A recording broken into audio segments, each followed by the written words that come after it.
How many, show of hands, how many of you beautiful people know the infamous Nikki Romain? Where are y'all at? And how many of you guys love Nikki Romain? Now I'm going to tell you, be careful who your friends are. You're going to be standing up on the stage next year.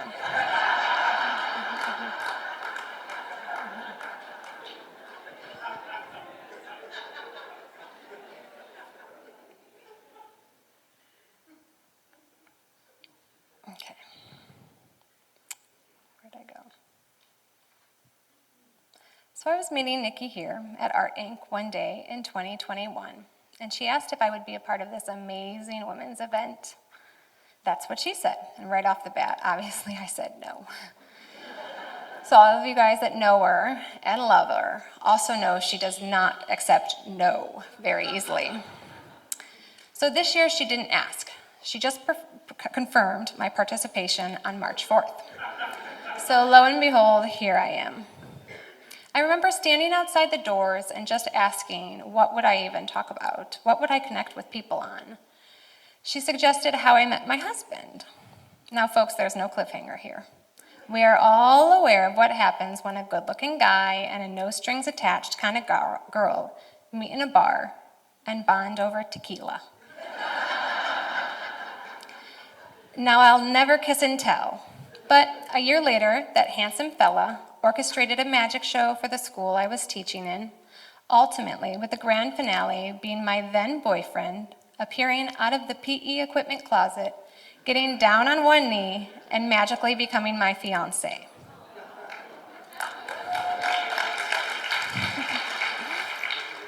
During this young phase of love, I was quickly planning our life together as husband and wife, blabbering about all my hopes and dreams, a yellow house, a picket fence, a few tiny dogs, 5 kids, and of course adopting. At this point, Josh was just nodding his head and counting down the days till the honeymoon. On June 21st, 2008, we indeed did tie the knot in front of all of our family and friends. And on that glorious day, my mother told my husband 2 things. Number 1, you can't give her back, I don't want her. And number 2, just be warned, she likes to bring home living things. Now, naturally, I'm a goal-oriented person, so by this point, I had already brought home 2 pocket-sized pups that traveled the world with us in my purse. So it really shouldn't have been a big surprise when I started hounding hubby for a baby. And wouldn't you know it, by the grace of God, that man was more than willing to try.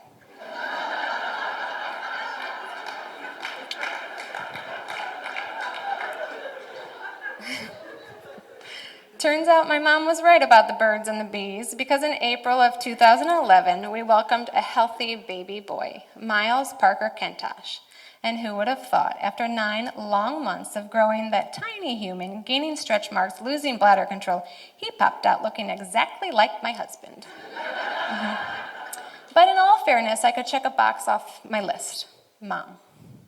A few years passed and the nagging started again, and Miles obviously needed a sibling. But this time, my mom lied. This was nothing like the birds and the bees, more like the hawks and the hornets, and they did not get along. So we called in the professionals, but our OBGYN didn't see anything alarming. At one of our appointments, she stated, I can start you on a prescription of Clomid tomorrow, but you'll be pregnant with twins by the end of the month. No, we don't need to do all that. So we scheduled a follow-up appointment on some additional blood work she took that day, but back to the good old-fashioned approach. It was the morning after that blood draw that I woke up with a fierce headache. Like nothing I can explain in words, the most debilitating headache one has ever experienced, and I called my husband at work and just asked him to meet me in the ER. As the staff checks me in, I explain my situation, and they were like, okay, simmer down, sweetheart. We're going to run a quick CT scan, and when that comes back clear, we're going to run a spinal tap. And when that comes back clear, you can just go on home with your Tylenol. The doctor comes back into my room after that initial step 1 and very casually looks around and asks where my husband had gone. He tells me he'd just come back in a little bit, and I look at him and I channel my inner Nikki Romain and said, no, you won't. What is it? He said, Tiffany, the CT scan shows that you have a large tumor growing on the right side of your brain that we believe to be malignant. I know he continued to talk after that, but I'm not really sure what about. You have cancer. You have brain cancer, and it's critical we move you to the ICU right away. Just moments later, I sat there shaking my head back and forth as I watched the same doctor now turn to my husband while he held our 3-year-old and his vending machine goldfish in just the same terrible report. I was quickly whisked off to the ICU, where I was greeted by 2 doctors now in the middle of the night. In went an IV, steroids, and I was officially greeted by a lifetime of MRIs. The result of that MRI showed what the doctors believed was a stage 4 glioblastoma, the worst of the worst and the most aggressive form of cancer.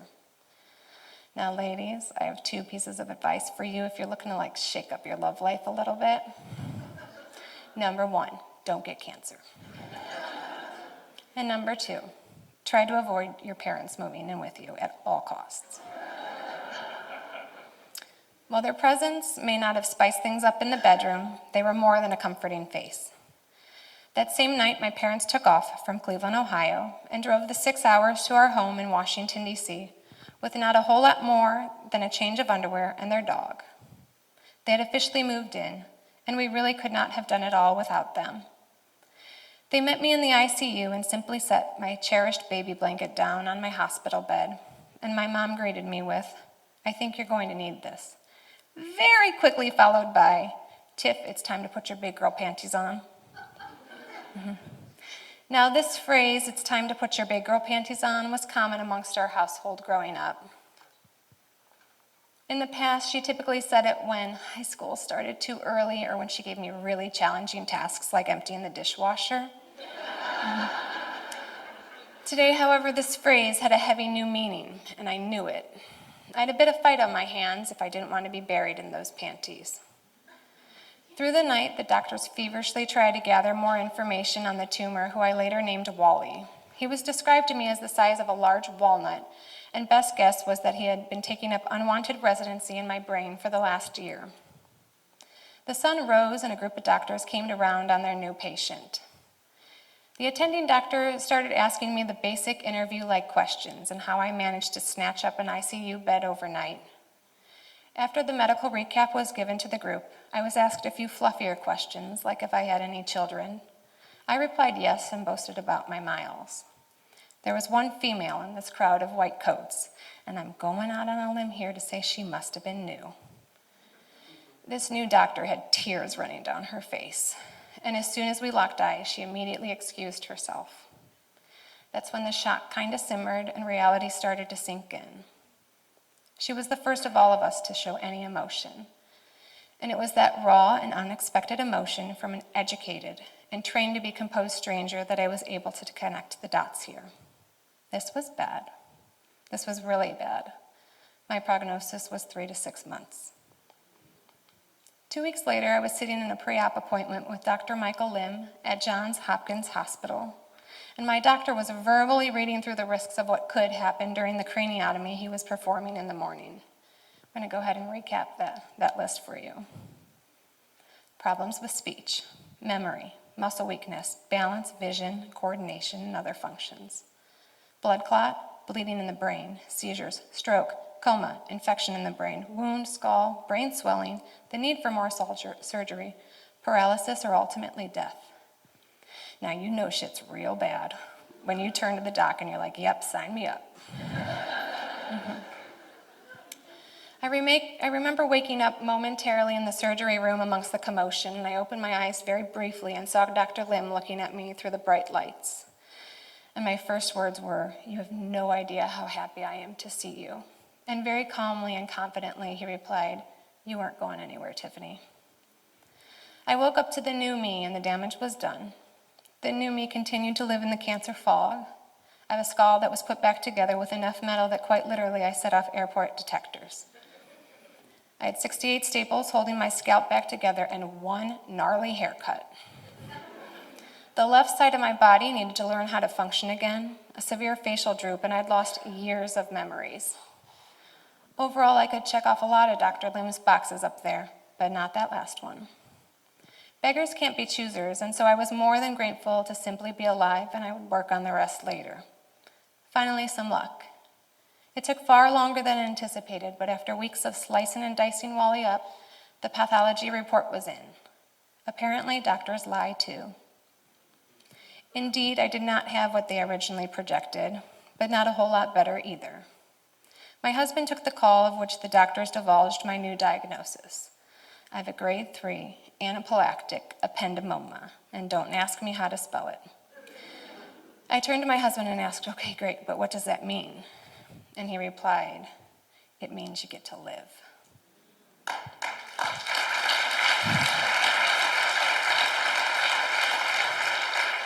And he just hugged me in our yellow kitchen of my yellow dream house. A little tricky here, because while this new title may have brought me a bit more time on this earth, it was a very rare tumor without a whole lot of data. There were infinite doctor's appointments lined up while my incision site healed. To add to my ever-growing list, however, a radiation oncologist. Once again, those big girl panties would need to be tightly secured as treatment continued at what was the closest of 6 centers in the U.S. I would be traveling to Philadelphia, PA to undergo proton radiation therapy. If you think you're having a bad day after a surgeon hits it with some clippers, you should see what radiation takes. It was kind of like a 3-ring circus those next few months spent in Philly. Truly the one thing that brought me any glimmer of happiness was my Miles. I wanted more than anything for him to be close. At this point, I knew our time together was on the clock and officially counting down. In my heart of hearts, though, I knew it wasn't what was best for a little boy, to spend his days in doctor's appointments and little hotel rooms far from home, just for my selfish comfort. But truly, I cherished the time he was with me, as comfort was hard to find during those days. I'm not going to sugarcoat radiation. It's kind of one of those worst experiences in life type situations. Techs will have you lay on this flat, they call it a bed, but it's more like a board. Next, a plastic mask is designed for each and every patient to conform every crevice of your face, your neck, and your shoulders.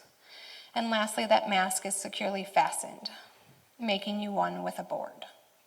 You can't move, heck, you cannot blink.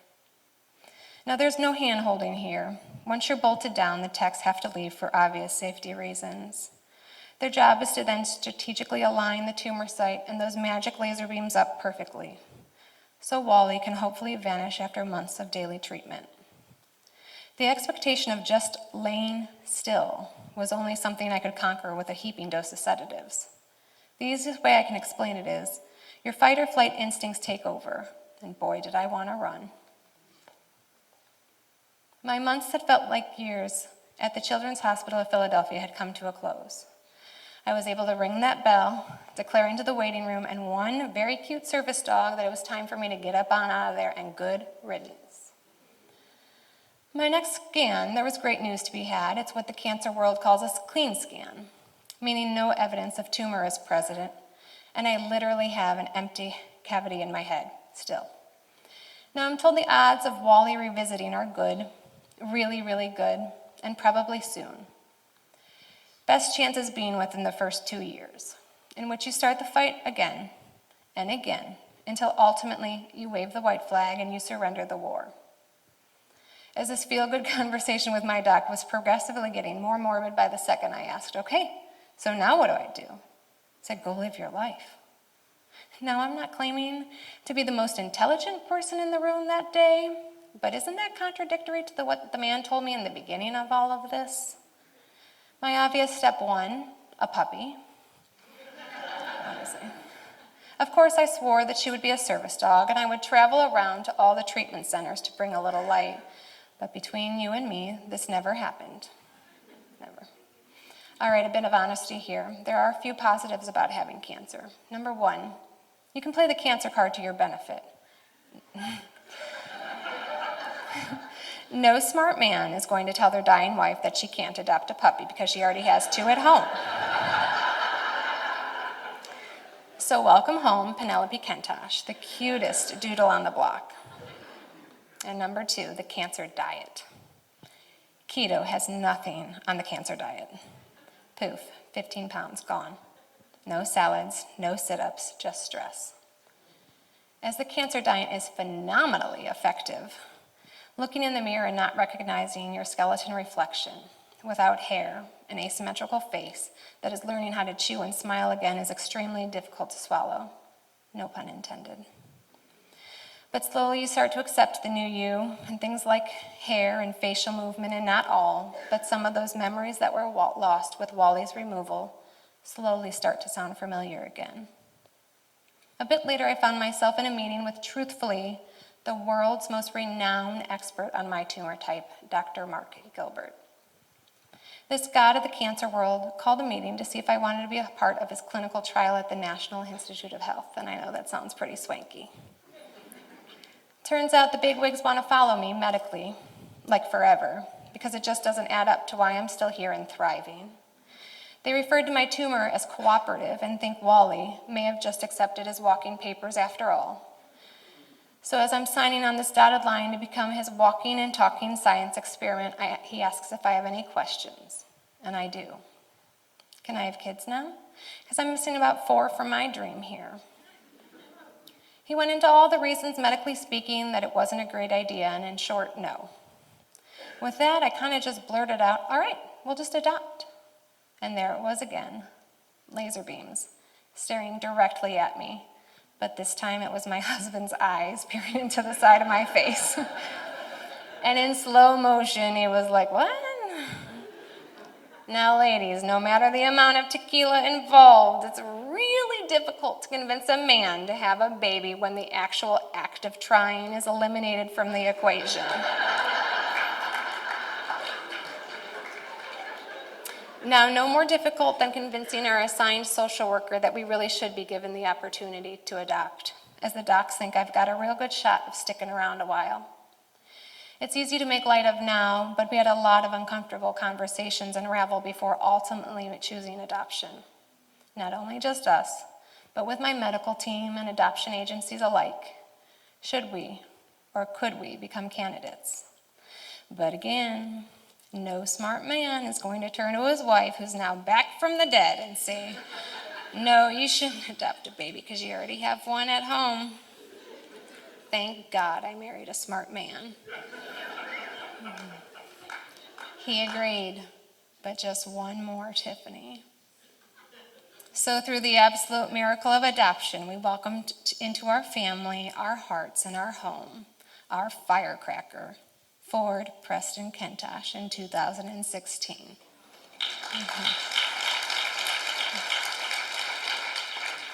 But that smart man also lies. So we welcomed our princess, Mila Piper Kentosh, in 2018.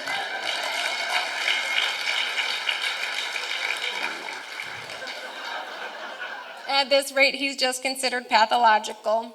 So we welcomed our surprise baby, Graham Porter, in 2021.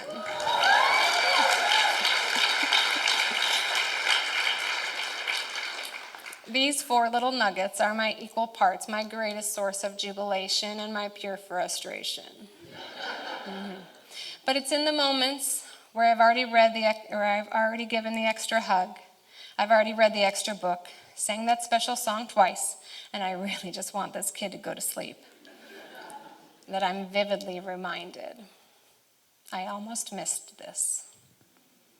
I was almost robbed of the opportunity to even meet these tiny humans that now call me Mom.